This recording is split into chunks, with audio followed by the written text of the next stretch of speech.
한 3주 전에 제가 후회함이 없으신 하나님의 은사 부르심에 대한 설교를 했고, 또 로마서를 쭉 하다 보니까 또 제목을 이렇게 잡을 수밖에 없어서 한번 로마서 11장에서 왜 하나님의 은사 부르심이 후회가 없는지를 다시 한번 우리 생각해 보도록 하겠습니다.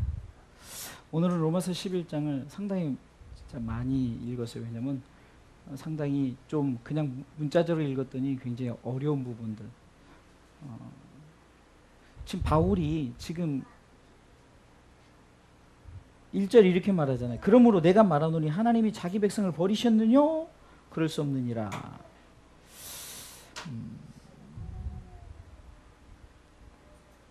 가끔은 우리가 하나님의 어떤 그 하신 일에 우리가 약간의 생각을 해볼 때 왜 하나님이 꼭 그러실까? 그런 의문을 갖기도 합니다. 왜 꼭 그러셨을까? 대표적으로 아마 여러분들도 한 번 정도는 생각해 보셨을 겁니다. 왜 선악과를 만들어 가지고 왜 아담과 하와로 하여금 범죄케 하였을까? 참 이런 부분들을 우리가 많이 질문을 했죠. 그런데 오늘 로마서 11장을 읽어보면서 정말 여러 부분에서 하나님을 아는 것에 대한 우리 신앙 고백이 참 결국 쉽지가 않은 거예요. 바울 자체도 오늘 1절을 시작하면서 이 바울 서신이 특히 로마서를 쓰면서 바울이 오직 의인은 믿음으로 말미암아 살리라 하면서 과연 하나님께서는 왜 그렇게 택하심을 입은 자 따로 정하셨을까? 바울조차도 그런 부분을 다시 한번 점검해보면서 그것이 바로 하나님의 주권이었구나. 오늘 이 성경을 좀 보면서 우리가 좀 하나님의 마음이 어땠을까를 한번 생각해보는 시간을 가졌으면 좋겠어요.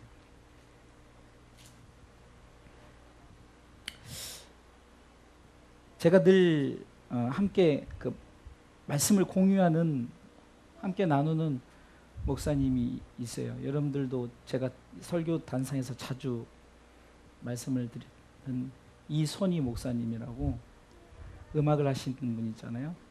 오늘도 그분한테 전화가 왔어요. 참 그분이 서로 설교를 공유하다 보니까 서로 전화를 하고 같이 참 이 복음적인 설교에 대한 얘기를 많이 합니다. 근데 그 교회를 통해서 상당히 조금 도전을 받는 부분이 뭐냐면은 아마 우리 교회도 좀 그렇게 한번 해볼 필요성이 있을 것 같아요. 근데 그 목사님도 그렇게 자리를 잡기까지는 한 3년 정도 걸렸다 그러더라고요. 그래서 뭐 금방 되어지는 건 아니고 뭐냐면은 설교를 나누고 설교에 대한 고백을 설교 시간에 성도들이 한 4분 정도가 짧게 고백을 나와서 고백을 하더라고요. 근데 그 대상들이 청년들도 있고 장년도 있고 노년도 있어요. 이게 준비된 원고를 가지고 와서 고백을 하는 그 고백들이 참 이 그 설교자와 또 받은 은혜를 가지고 함께 나누는 자들의 모습이 참 이렇게 하나가 되는 것.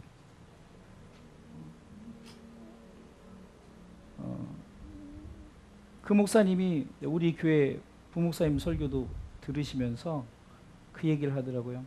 참 복음적으로 설교를 한다. 목사님의 설교를 많이 이렇게 함께 하는 그런 모습을 본다. 그래서 코드가 맞으니까 서로 그런 대화를 해나가면서 왜 그런 시간을 구태에 가져볼까 하는데 정말 우리의 고백이 있어야 된다고 봐요. 단순히 듣기만 하다 보니까 정말 실감이 없어서 최소한 기본적으로 내가 천국에 대한 소망을 가진 것에 대한 그런 고백들,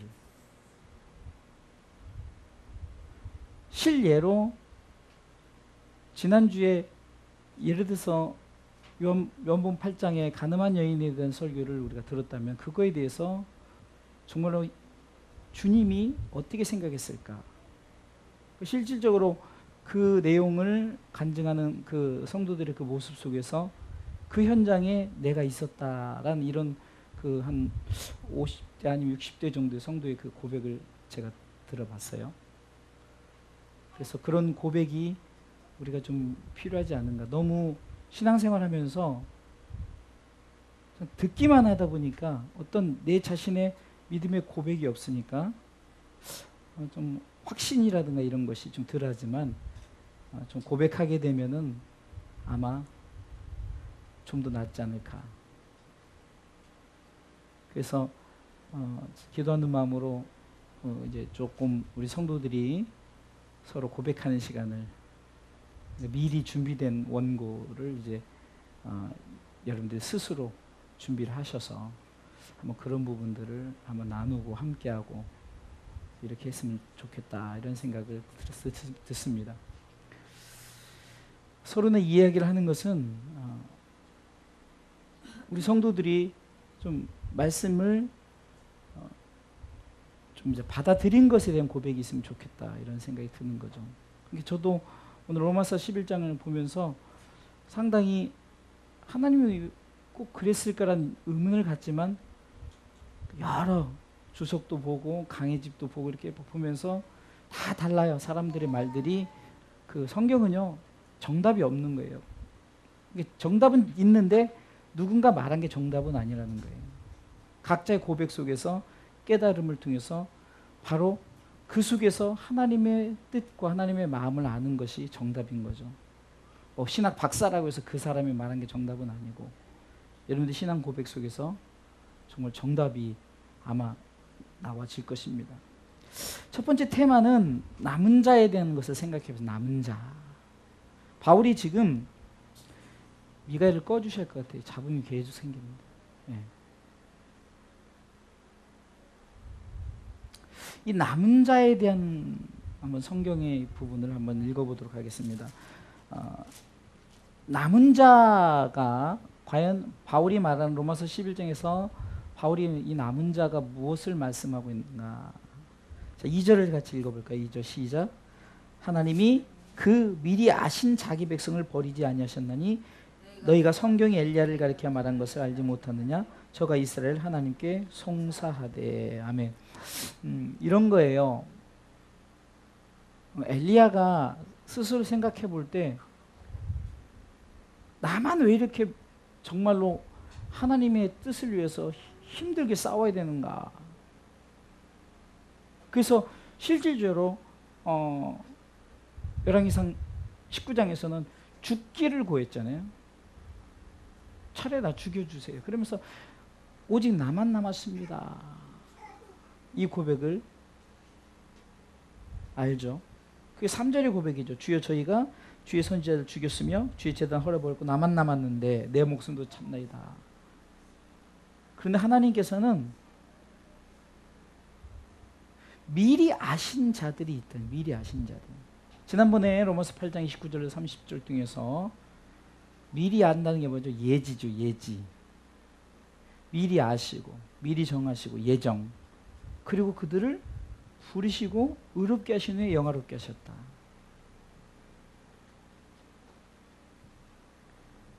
하나님께서는 다 미리 아시는 거예요. 이 문맥을 통해서도 우리가 왜 미리 아셨는데 왜 그렇게 될까라고 이런 질문을 갖죠. 그것은 이제 다음 테마에서 한번 생각해 보겠습니다. 두 번째 남은 자는 뭐냐? 바알에 무릎 꿇지 않는 7천인들. 4절 읽어볼까요? 4절 읽습니다. 저에게 하신 대답이 무엇이뇨? 내가 나를 위하여 바알에게 무릎을 꿇지 아니한 사람 7천을 남겨두었다 하셨으니. 우리는 하나님의 뜻을 생각지도 못해요. 엘리야가 왜 나만 남았고 나만 이렇게, 그리고 이세벨이라는 사람이 그렇게 핍박하고 그랬는데 나만 힘들어요. 나만 죽겠어. 그랬더니 하나님이 딱 말씀하는 거예요. 나를 위한 하나님이 숨겨놓은 7천인을 말씀하시는 거예요. 그들이 남은 자다. 그러니까 우리가 생각할 때는 이 땅이 타락하고 막 그리고 죄악이 관영하고 막 이러니까 문제가 되고 막 그럴 것 같지만 노아 당시에도 그렇게 되니까 엄청나게 정말 그 하나님 앞에 악을 너무 악만 존재하니까 하나님이 쓸어버리는데 그때 남은 자가 누구였을까요? 노아란 사람이 당대 의인이고 완전한 자가 있었다는 거예요. 그러니까 우리가 생각할 때는 나만 힘들고 나만 어렵고 나만 이렇게 하는 것 같지만, 그러나 정말 하나님께서 숨겨둔 이 바알에 무릎 꿇지 않는다는 것은 사단과 계속해서 싸우는, 그리고 어떤 보여져서 막 기적과 이적을 행해서 막 그래가지고 많은 사람들이 내어세 준 게 아니라 지금도 보이지 않는 곳에서 영적으로 전투를 하고 있는 그런 자들이 있다라고 지금 바울은 말하는 거예요. 그것을 성경을 인용해서 말하고 있죠. 하나님 나라를 위해서 정말로 보이지 않는 곳에서 영적인 싸움을 하고 있는 그런 자들. 또 세 번째 남은 자에 대한 얘기를 5절 말씀 읽어보겠습니다. 5절 읽습니다. 그런즉 이와 같이 이제도 은혜로 택하심을 따른 남은 자가 있다. 은혜로 택하심, 이 은혜로 택하심, 이 부분에서부터 이제 바울이 설명해 나가는 거예요. 먼저 은혜로 택하심을 따른 남은 자라는 것은 철저하게 하나님의 은혜로 선택되어진 거예요. 저들이 잘나고 저들이 뭐 정말로 똑똑하고 저들이 뭔가 있어서 하나님 선택 행위로, 그러니까 저들의 어떤 행위와 저들의 나타내지는 것들로 선택한 것이 아니라 오직 하나님의 은혜로 선택했다. 그래서 바울도 고린도전서 15장 10절에 나의 나된 것은 이렇게 하면서 바로 하나님 은혜라는 것은 나의 나된 것이라는 이 고백 속에서 나 자신이 이렇게 정말 하나님의 뜻 가운데 세워진 자, 이게 어쩌면은 바울조차가 오늘 본문의 1절을 통해서 나도 그런 자다라고 말하네요. 나도 그런 자다. 나도 교회를 핍박하고 예수 믿는 자들을 잡아 죽이려고 했던 그런 자 중에 하나. 그리고 나의 스펙은 이랬다라고 말하면서, 그런에도 불구하고 그것이 내가 아니라 하나님께서 은혜로 나를 그렇게 하나님께서 세우셨다. 이것이 바로 하나님의 은혜로 택하심을 입은 남은 자에 대한 얘기를 합니다. 그러면서 6절 읽어볼까요? 6절을 다 같이 읽어보겠습니다.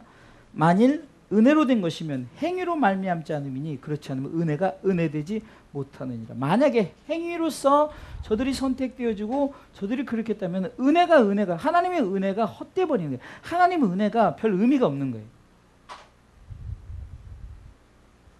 이렇게 바울은 풀어가는데 뭐냐면은, 어떻게 보면은 하나님께서 이스라엘 백성을 선택을 했는데 이스라엘 백성들이 어떻게 했습니까? 하나님의 말씀 앞에 서지를 않아요. 그래서 바울은 두 번째 테마로 얘기하는 것이 하나님의 주권 아래 이스라엘 백성들을, 저들이 어떻게 보면 이스라엘 백성들이 다 배교하고 타락하고 자기 마음대로 사는 것 같지만 그렇지 않다. 그 중에 남은 자들이 있다. 또 남은 자들을 통해서 다시금 하나님께서 세워나가는 부분을 얘기하면서 하나님의 두 번째 테마가 하나님의 주권을 얘기하거든요. 하나님의 주권. 하나님의 주권. 8절을 보니까 읽어보겠습니다. 8절. 기록된 바 하나님이 오늘날까지 저에게 혼미한 심령과 보지 못할 눈과 듣지 못할 귀를 주셨다는 것 같으니라. 아멘. 이 말을 참, 이 말 때문에 제가 성경을 계속 이곳저곳을 보면서 참 많이 주석된 강의한 사람들의 설교를 이렇게 보면서 이 구절을 봤어요. 우리가 생각할 때 왜 하나님이 이렇게 줬을까? 혼미한 심령을 왜 주고 보지 못할 눈을 왜 줬고 듣지 못할 귀를 왜 줬을까? 근데 바울은 이것을 어떻게 그걸 표현했냐면은, 우리가 보기에는 하나님이 이렇게 저들이 혼미한 심령과 보지 못할 듣지 못할 그것을 주셨다고 생각하는데, 이것이 로마서 1장에서 지난번에 말씀했죠.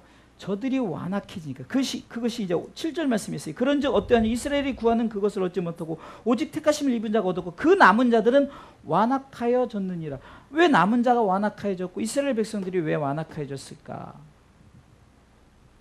근데 완악해진 부분에서 왜 성경은 왜 하나님께서 완악하게 하셨을까? 근데 이 부분을 우리가 잘 아는 출애굽기에 가보면 여러분들 이스라엘 백성들을 출애굽시킬 때 출애굽기 9장 12절에 보니까 하나님이 바로의 마음을 강팍해 하셨다. 이 부분을 생각할 때 하나님이 일부러 바로의 마음을 강팍해 하셨다 이렇게 생각을 하지만 그런 하나님은 그렇지 않아요. 인간에게는 무엇이 있습니까? 스스로 선택할 수 있는 것이 있어요. 바로가 여러 가지 이적도 보고 경험을 했음에도 불구하고 그가 그것에 대해서 하나님 앞에 순종치 않냐고 강팍한 마음을 가졌다는 거죠. 그러니까 결국은 뭡니까? 인간이 이스라엘 백성이 하나님께서 이스라엘 백성들을 택했다고 선민사상을 주고 아브라함을 통해서 쭉 말씀하셨고 그것에 대한 분명히 가졌는데 이스라엘 백성들이 다 알고도 스스로가 타락하고 스스로가 우상 숭배하고 스스로가 그랬던 모습을 통해서 아 바울이 말하는 게 로마서 1장에 하나님이 저들이 마음대로 사게 내버려 뒀다. 그리고 하나님이 유기시켰다. 이 부분들을 여러분들 기억하실 것입니다. 이 말은 뭐냐면요. 혼미한 심령을 준 것이 아니라 저들이 우리에게 있어야 될 어떤 성령의 인도하심 그리고 영적으로 볼 눈, 영적 귀를 줬음에도 불구하고 저들이 그것을 받아들이지 않고 저들이 그렇게 했다는 것을 말해요. 그러니까 하나님의 주권이 여기서 말하면 저들이 이렇게 하나님께서 허락했음에도 불구하고 저들이 그것을 순종치 아니한 것에 대한 부분을 바울이 얘기하고 있다는 거예요. 하나님이 그렇게 하신 것이 아니라는 거죠. 바울의 마음이 강팍해 된 것이 하나님이 그렇게 하신 것이 아니라 바로는 기적과 이적을 통해서 하나님을 경험했잖아요. 그럼에도 불구하고 자기가 왕이기 때문에 자기 왕권을 가지고 그 이스라엘 백성들을 출애굽을 안 시키려고 이게 내보내기 싫어가지고 마음이 강팍해졌다는 거죠. 그것을 성경이 표현하기를 하나님이 강팍해 하셨다라고 말하지만 바로 그것은 그래 네 생각대로 네 마음대로 하나님 내버려두고 하나님이 유기시켰다는 거예요. 자, 이 부분들을 왜 그러느냐? 우리가 생각할 때는 이스라엘이 넘어짐 그것이 어디 나오냐면요. 12절 읽어보겠습니다.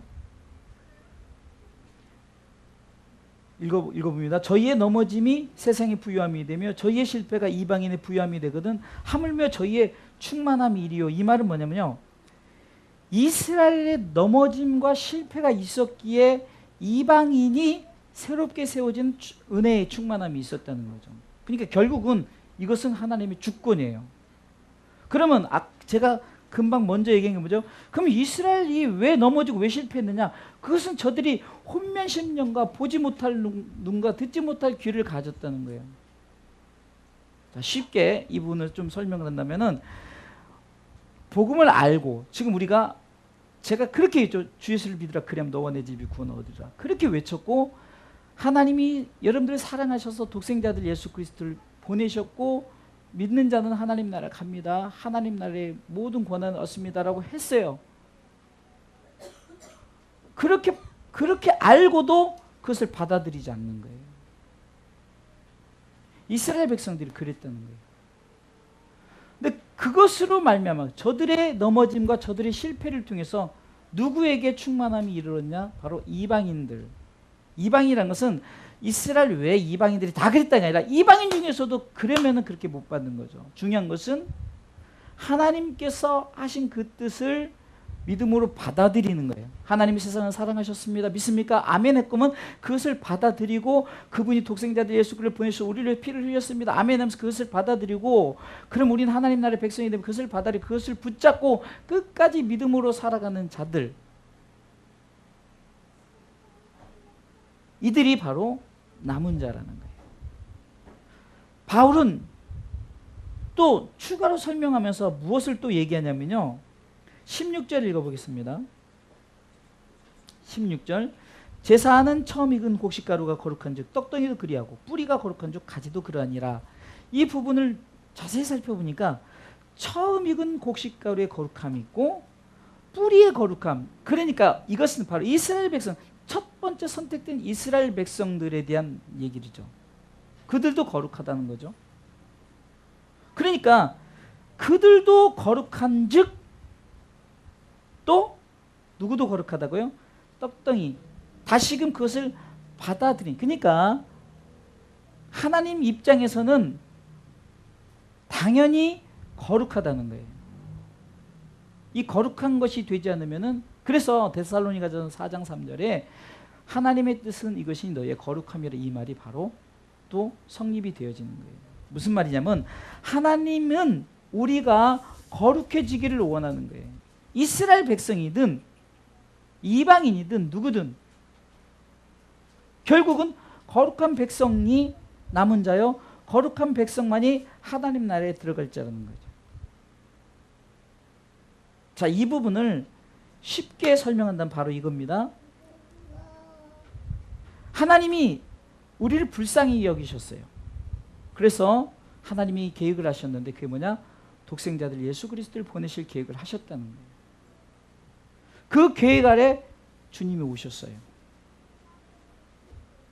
근데 문제는 하나님께서는 미리 아시고 미리 정하셔서 얘는 요거고 얘는 이런 의미가 아니라는 거예요. 이스라엘 백성은 미리 선택을 받았죠. 근데 하나님께서 이스라엘 백성을 버리고 이방인들을 선택했어요. 저들의 넘어짐과 실패가 결국 이방인의 충만함이 이르렀다고 말했죠. 이 말은 뭡니까? 믿음으로, 바울이 지금 로마서에 계속해서 말하는 게 오직 의인은 믿음으로 말미암아 살리라는 이 믿음, 이것을 중심을 잡고 성경을 보다 보면은 다 이 문맥이 잡히는 거예요. 한마디로 남은 자는 누구를 말하는 자? 믿음으로 살아가는 자예요. 그러니까 바울은 지금 굉장히 스스로가 생각해 볼 때도 왜 혼미한 심령과 듣지 못할 귀와 보지 못할 눈을 저들에게 줬을까라고 생각을 했지만 그게 아니에요. 그런 중에 믿는 자들을 얘기하는 거예요. 한마디로 그것을 이제 표현하는데 이제 접붙임에 대한 표현을 합니다. 접붙임. 23절에 접붙임. 23절 읽어볼까요? 접붙임. 읽습니다. 저희도 믿지 않느냐는데 거하지 않으면 접붙임을 얻으리니 이는 저희를 접붙이실 능력이 하나님께 있음이라. 자, 접붙임에 대한 얘기를, 접붙임의 능력이 하나님께 있다는 얘기죠. 이것을 영적으로 설명하면 여러분들 바울이 말하는 게 돌감람나무가 돼버린 거죠. 그런데 하나님께서는 이 돌감람나무를 살리기 위해서 참 감람나무를, 뿌리된 참 감람나무를 준비시키고 거기다 접붙인 거예요. 접붙인다는 내용은 아시죠? 쉽게 설명하면은 타락한 자들에게, 죄인된 자들에게 예수님이 오셨어요. 그래서 예수님에게 붙으면 되는 거예요. 바울은 이것을 설명을 하는데요. 첫 번째 20절 읽어보겠습니다. 20절. 옳도다. 저희는 믿지 않으므로 꺾이었다. 분명히 나오죠. 믿지 않아서 꺾이었다는 거예요. 그러니까 꺾이운 가지, 믿지 아니한 가지를 접붙인 거예요. 믿지 아니한 자들을 하나님께서 믿게 하게끔 독생자들 예수 그리스도를 보내서 접붙이게 만들었다는 거죠. 꺾였다는 것은 왜 꺾였을까? 믿지 아니해서. 근데 17절에 보니까 참 감람나무 뿌리 진액을 받으면은 저들이 이제 믿음으로 살아갈 수 있다는 거죠. 그러면서 말하는 것이, 우리는 이렇게 생각하는 거예요. 가지가 뿌리를 보존하는 것으로 착각하는 거예요. 이것은 뭡니까? 우리가 인간의 행위, 인간의 어떤 교만, 이런 것을 통해서 야, 내가 살아났다, 내가 능력이 있다, 이런 것 같지만 접붙임의 능력은 하나님으로부터 시작돼요. 독생자들 예수 그리스도를 보내실 분이 하나님. 이게 계획하시고 준비하신 분이 하나님이셔요. 예수님은 순종해서 오셨고 성령님 그것을 깨닫게 하시고 우리라고 믿게 하시는 거죠. 삼위 하나님이 동시에 같이 그 마음을 우리에게 주시는 거예요. 꺾이운 자들 때문에 저들을 접붙이기 위해서 오셨다는 거예요, 주님이. 그러면서 만약에 뿌리가 가지를 보존하는 것이다. 인간이 아무리 잘난 척해도 꺾이우면 절대 어디 가서 버려놓으면 잠깐은 화려해도 하루가 지나고 이틀이 지나고 말라 비틀어 썩어서 결국은 문드러지고 아예 형체도 없이 사라져버려요. 중요한 것은 뿌리 때문에 가지가. 그래서 참 감람나무의 뿌리 진액을 받았다. 이것이 바로 우리가 예수 그리스도로 하여금 이미 우리는 믿지 않은 꺾이운 자예요. 꺾이운 자들. 그리고 우리가 생각할 때 아까 이스라엘 백성들이 보세요. 저들이 하나님을 믿지 않았어요. 예수님을 믿지 않고 저들이 자기 마음대로 했던 자들도 포함되는 거예요. 누구든지요. 누구든지. 그래서 접붙임을 받은 자는 이제는 어떻게 살아야 되는가를 바울은 얘기하고 있는 거예요. 뿌리가 가지를 보존하는 것이다. 이것을 왜 기억해야 되냐면 나 때문에 구원이 이루어지고 내가 무엇에서 구원을 받은 것이 아니라 뿌리 때문에 구원을 받는다는 거죠. 뿌리 때문에. 믿습니까? 잘 들어보세요. 뿌리 때문에 구원을 받는다는 것은 누구 때문에 구원을 받는다고요? 예수님 때문에 구원을 받는다는 것이고 그 예수님의 그 뿌리의 진액을 우리에게 연결해 주신 분이 누구냐? 아까 20절에 접붙임에 있는 하나님의 능력이라고 말하죠. 20절 말씀 23절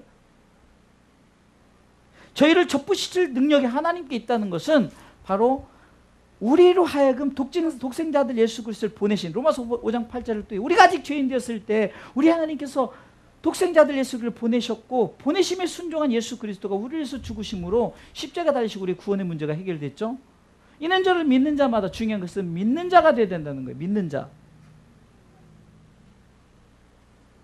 믿지 아니하는 자도 접붙임의 은혜로 저들이 은혜를 입었어요. 자, 저도 오늘 이것을 정말로 계속 기도하면서 생각해 본 게 뭐냐면요. 이걸 성도들이 그냥 성경만 읽으면 굉장히 헷갈린 부분이에요. 자, 보세요. 지금 돌감람나무가 있어요. 이거는 이미 열매 맺지 못한 돌감람나무예요. 죽어가는 나무예요. 쉽게 해서 죄싹은 사망의 나무라고 칩시다. 그런데 여기 살아있는 참 감람나무가 있어요. 누굽니까? 예수 그리스도예요. 예수 그리스도 이 참 감람나무의 뿌리의 진액을 어디하고 연결시켰다고요? 이 믿지 아니하는 죽어가는 자들을 접붙여 놨어요. 저들이 살아나게 됐어요. 그러면서 지금 뒷부분에 얘기하는 부분이 바로 이거예요. 이 부분을 제가 성경 읽다 보니까 무슨 생각이 나냐면은 믿지 아니하는 자도 접붙임을 받아서 은혜를 받아서 이제 살아나게 됐죠. 하물며 믿는 자들. 이 부분을 생각해 보니까 어떤 부분이 생각하냐면 탕자의 비유 아시죠? 탕자의 비유에 보니까 둘째 탕자가 막 잔치에 초대받고 막 이러니까 이 큰아들이 막 굉장히 기분 나빠하잖아요. 성경에 보면 하물며란 단어를 많이 쓰죠.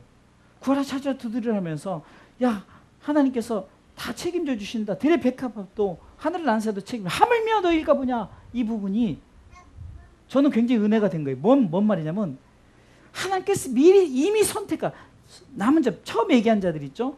정말로 믿음으로 살아간 자들 이들은 더욱 접붙임 은혜가 있지 않겠느냐. 이 부분을 바울이 설명을 하면서 바울이 왜 큰아들이 둘째 아들이 잔치를 벌이니까 왜 나는 잔치를 하나도 안 벌이냐 이런 말을 했을 때 야, 이건 다 네 것인데 이 부분이 생각나는 거예요. 하나님 주권이 뭐냐면 하나님께서 끝까지 믿음을 지킨 자들이 있을 거 아니에요. 끝까지 믿음을 지킨 자들이 있고 믿지 아니하는 자들이 이들이 불쌍해서 주님 오셨어요. 그럼 접붙여야만 이들이 살아날 수 있잖아요. 물론 이 먼저 접붙인 자들의 의미 속에서는 선택된 이스라엘 백성들을 얘기할 수도 있고 이것은 의미를 다르게 보면 여러 가지 해석을 할 수가 있지만 그냥 아주 쉽게 얘기해서 믿음을 굳게 지킨 자들 그리고 얘는 믿음을 지키지 못하고 저들이 꺾여온 자들, 접붙여서 저들이 이렇게 된 자들. 그러면 이들도 정말 굉장히 은혜잖아요. 죽을 수밖에 없는. 하물며 너희들은 그러니까 우리가 이런 거예요. 이방인들이 이렇게 주께로 돌아오니까 먼저 믿은 자들이 아이고 진짜 왜 하나님은 저들을 우리는 대접 안 해주고 저들을 저렇게 대접해 줄까? 이럴 수 있잖아요. 근데 중요한 것은 하나님께서 선택한 자들은 저들보다, 그러니까 그 부분을 읽어보고 저기 할 거예요. 24절 읽어봐야 돼요. 이걸 안 읽어보고 설명을 3번 되겠네요. 자, 읽어볼게요. 내가 돌 감람나무의 찍힘을 받고 본성을 거스려 좋은 감람나무의 젖붙임을 얻었은즉, 이것은 돌 감람나무가 좋은 감람나무의 젖붙임을 얻었은즉 원가진 이 사람들이야 얼마나 더 자기 감람나무의 젖붙이심을 얻으시랴. 그러니까 원래 있는 것은 얼마나 하나님 앞에 더 큰 은혜를 받고 있을까. 더 그랬어요. 그러니까 불평하지 말고 둘째 아들에 대한 불평을 했던 것. 이스라엘 백성들이 왜 이방인들을 그렇게 하느냐. 그렇게 할 필요가 없다는 거예요. 바울이 말하는 것이 젖붙임의 주권이 하나님께 있어요. 하나님의 능력이에요. 젖붙임, 그 젖붙임 예수 그리스도를 보내신 계획도 하나님이 하셨어요. 그리고 예수님은 순종하셨어요. 그래서 이는 저를 믿는 자마다 멸망치 않고 영원한 생명을 얻게 하려 하십니다. 믿지 아니하는 자들이 젖붙임을 통해서 믿게 되었어요. 쉽게 해서 지금 세상에서 지금 예수 믿지 않는 자들이 여기로 들어왔어요. 그럼 제가 막 그 성도한테 엄청 잘해요. 아마 그러니까 지금 기존 성도가 목사님은 정말 새로운 성도만 나는 사랑하지 않네. 이랬을 때 이 부분을 생각해 보세요. 우리는 이미 젖붙임을 받은 은혜로 정말 은혜가 충만하게 하나님이 그냥 부어 넘치는 은혜 안에 사는 자들인데 왜 처음 젖붙인 자들을 보고 그것을 부러워할 필요도 없고 시기할 필요도 없고 질투할 필요도 없는 거예요. 너희들은 원가지 예수 그리스도의 뿌리 이미 붙어 있는 자들이니 얼마나 그 젖붙임이 더 좋겠느냐. 이 부분을 25절에 설명을 하는 거예요. 24절에 그러면서 이 모든 것 제가 얘기했던 것, 이 하나님의 남은 자에 대한 것, 하나님의 주권, 젖붙임, 이 모든 것을 한마디로 하나님의 은사와 부르심으로 바울은 딱 통합시켜버린. 그러면서 이것에 대해서는 절대 하나님은 후회하지 않는다. 변하지 않는다. 지난번에 이거 설교했죠. 후회하지 않고 변함도 없고 반드시 이루신다는 거예요. 그러니 우리는 이미 선택받은 백성이니까 얼마나 감사해. 그 은혜로 살아가고 밖에 있는 자들이 왔을 때 저들이 젖붙임을 통해서 우리 안에 들어왔을 때 우리는 더 많은 것을 큰 아들처럼 이미 풍족한 상태에서 은혜를 누리고 산다는 것을 알고 누가 왔을 때 그 은혜 함께 할 때 야 정말로 이들도 이 은혜 함께 동참했구나라고 믿음으로 감사하는 거예요.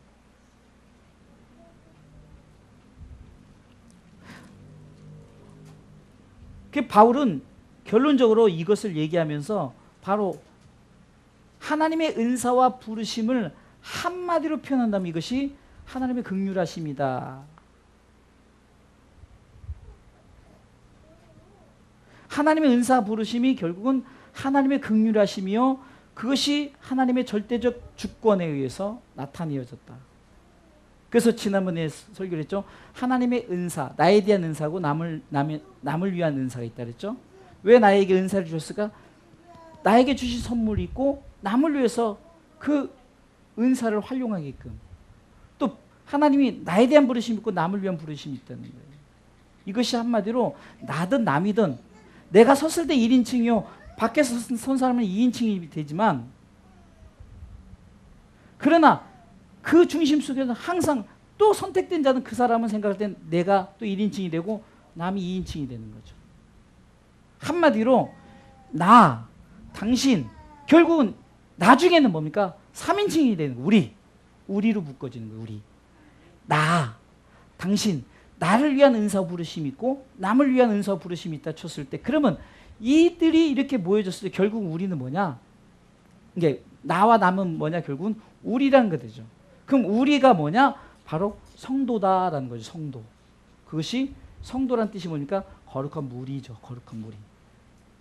1인칭도 아니고 2인칭도 아닌 하나님 보시기에는 다 거룩한 무리라는 거예요. 그렇게 선택되어진 자들. 때로는 나 자신은 원가지에 붙어져 있는 어떤 접붙임 은혜를 받고 사는 자일 수도 있고, 남은 그렇지 않은 자일다 할지라도 저들이 우리 속에 들어오면 결국 하나님 보시기엔 똑같이 결국은 거룩한 자만이 갈 수 있다는 이 말이 뭡니까? 우리는 예수 그리스도를 믿음으로 말미암아 거룩해져 가는 거예요. 내가 거룩한 게, 성경을 잘 읽어보면요, 내가 거룩해, 내가 무슨 의복을 잘 입고 내가 거룩해 보여서 거룩한 게 아니에요. 하나님께서는 우리로 하여금 거룩하게 하십니다. 왜? 그분이 거룩하시니까. 한마디로 거룩하지 못하면 하나님 나라에 가지. 그러니까 우리가 보여지는 거룩함을 말하는 게 아니에요. 제가 성경을 통해서 진정한 거룩함이 뭐냐? 끝까지 믿음을 지키는 자들, 끝까지 믿는 자들, 그리고 하나님 나라의 백성 된 자들은 왜? 거룩해야만이 그 나라 갈 수 있으니까 끝까지 믿음을 지키는 자들은 거룩할 수밖에 없다는 거죠. 내가 무엇을 해서 거룩해지는 것이 아니라. 그래서 바울은 은혜가 은혜되지 못하는 것이 내가 행위로 말미암아 된다면 당연히 은혜가 은혜되지 못하는데, 오직 하나님의 절대적인 주권, 하나님의 긍휼하심, 하나님의 은혜로 말미암아 우리가 거룩해져 간다는 거예요. 거룩할 수밖에 없는 거예요. 하나님 나라 가려면. 그래서 마지막에 33절부터 쭉 보면은, 그렇기 때문에 하나님의 은사 부르심에 대한 감사와 찬양이 있어야 된다는 거예요. 그래서 바울이 그렇게 말해요. 깊도다 하나님의 지혜와 지식이 부유하며 그의 판단은 측량하지 못하시며 그의 길은 찾지 못할 것이로다. 인간이 아무리 하나님의 마음을 깨달으려도 깨닫지 못해. 그 깊은 은혜를 인간은 한 척도 내다볼 수 없어요. 그런데 바울이 정말 자기가 잘 배웠고 똑똑함에도 불구하고 이런 문제를 맞설 굉장히 어려운. 근데 결론적으로 그가 딱 느는 게 뭐냐면, 정말 깊으신 하나님의 그 은혜, 그 깊으신 하나님의 마음을 내가 어찌 측량하리요? 내가 어찌 아리요? 내가 알 것은 오직 예수로 인해서 구원받았다는 거죠.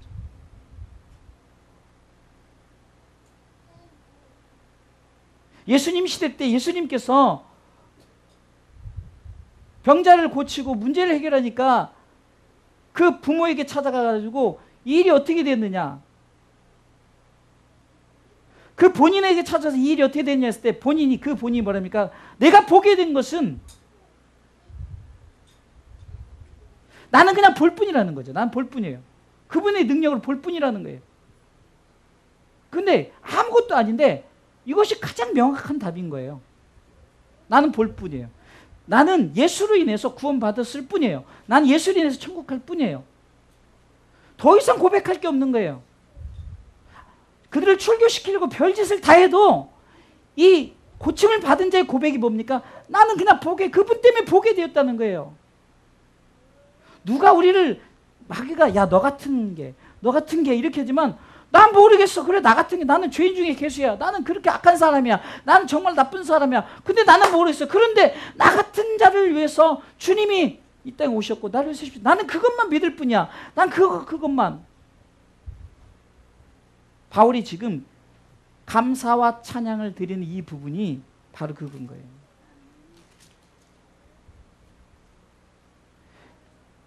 제가 요한계시록 오늘 읽어봤어요. 굉장히 요한계시록을 다음에 지금 로마서 끝나면 요한계시록을 쭉 한번 여러분들과 나가려고 해요. 근데 우리가 요한계시록을 보면 뭐 무섭다, 이상한 거 나오니까 뭐 무섭다 그러는데요. 정말 요한계시록 보면 볼수록 간단해요.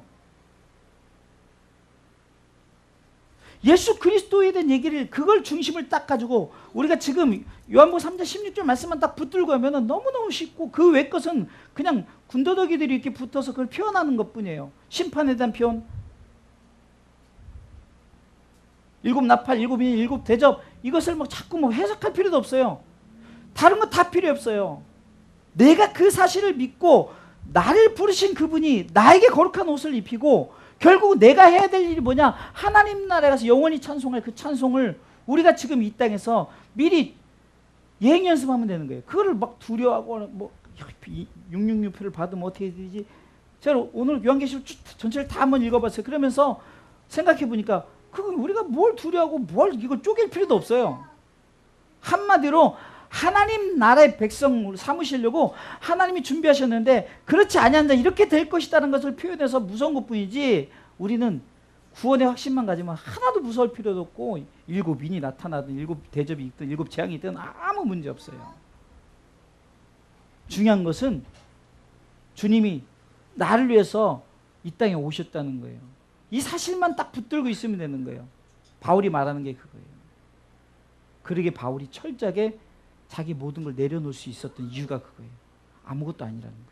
그건 아무것도 아니에요. 거기다가 바울이 그 고린도서 12장에 삼천청 천국을 갔다 왔잖아요. 그러니까 자기는 이제 더 이상 할 말이 없는 게 너무 좋으니까. 그런데 내가 이 말은 미쳤다고 말하니까 말도 안 해요. 그러면서 오직 하나님의 나라, 하나님 나라 가는 길, 왜 그 나라 가면은 다 해결되니까 그 나라 가는 길은 오직 예수밖에 없다고 말하는 거예요. 오직 예수, 오직 예수. 저는 가끔 그래요. 자꾸 교회에서 복음을 잘못 전해요. 고린도후서 11장 4절에 보니까 다른 복음, 다른 예수, 다른 영. 이게 뭘까 그랬더니 자꾸 하나님의 뜻은 딱 세 가지라 그랬잖아요. 모든 사람이 구원을 받는 것, 진리 예수를 통해서 알고 거룩해진 하나님 나라에 들어가는 거예요. 그래서 예수님께서도 회개하라 천국에 가다 천국 얘기했고, 교회에서 얘기할 것이 회개하라 천국 가야 돼요. 이 회개하는 거 뭐냐면 지금 세상에서 지은 죄를 회개하는 것이 아니에요. 자꾸 그 포커스를 잘못 맞추니까 많은 사람들이 그냥 이 땅에서 무슨 잘못한 것에 대한, 그러면은 그건 이 땅에 잘못한 것은 세상 법도 다 있어요. 도둑질에 대한 법이 있고 살인에 대한 법도 있고 간음에 대한 법도 있고 세상 법이 다 있어요. 구태여 하나님의 법에 그것을 맞출 필요 없다는 거예요. 그것을 회개하는 것이 아니라 주 예수를 믿지 아니하는 그 죄에 대한 것을 회개하는 거예요.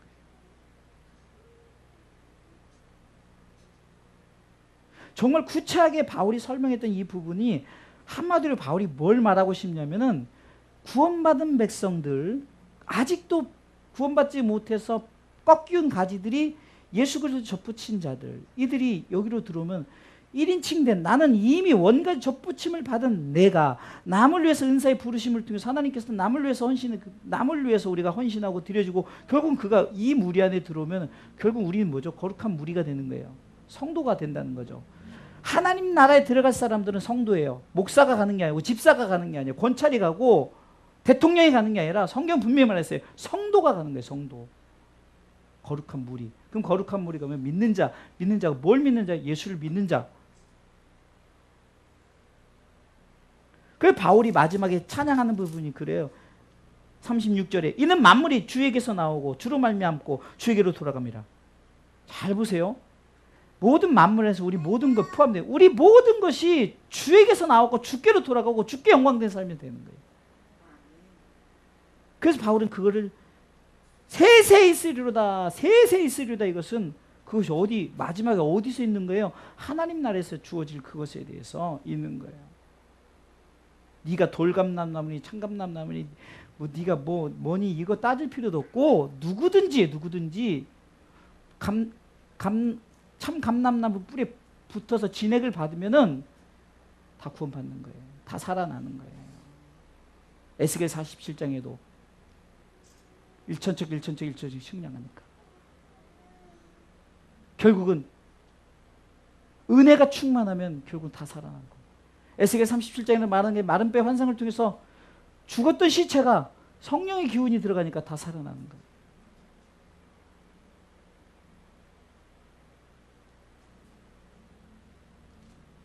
요한계시록 보니까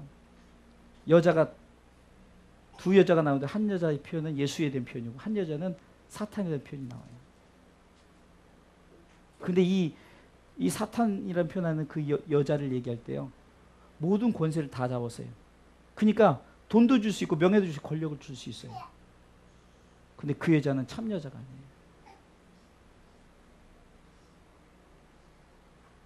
주님은 우리 가운데 권력을 주고 뭘 주려고 오신 게 아니에요.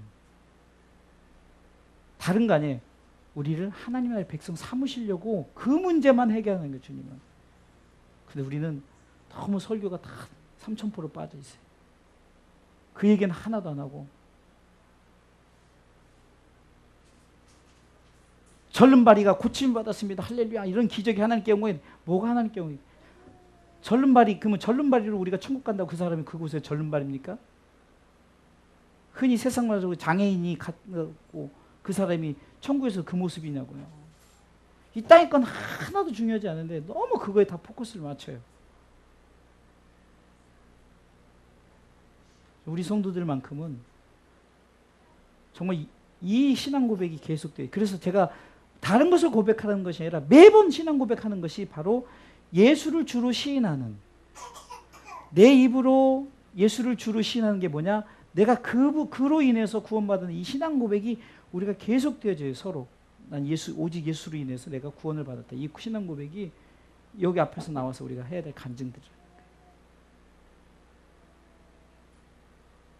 이 소식을 많은 사람들에게 전했으면 좋겠는데 늘 안타까운 것은 여기 있는 6명밖에 듣지를 못하는. 그러나 여러분들은 이것을 듣고 여러분들이 스스로 가슴에 담으시고, 그래서 여러분들의 가족들을 전도하라는 거지, 여러분들 가족들 한 명 더 나온다고 교회 무슨 크게 무슨 교회 건물 짓고 이런 거 아니잖아요.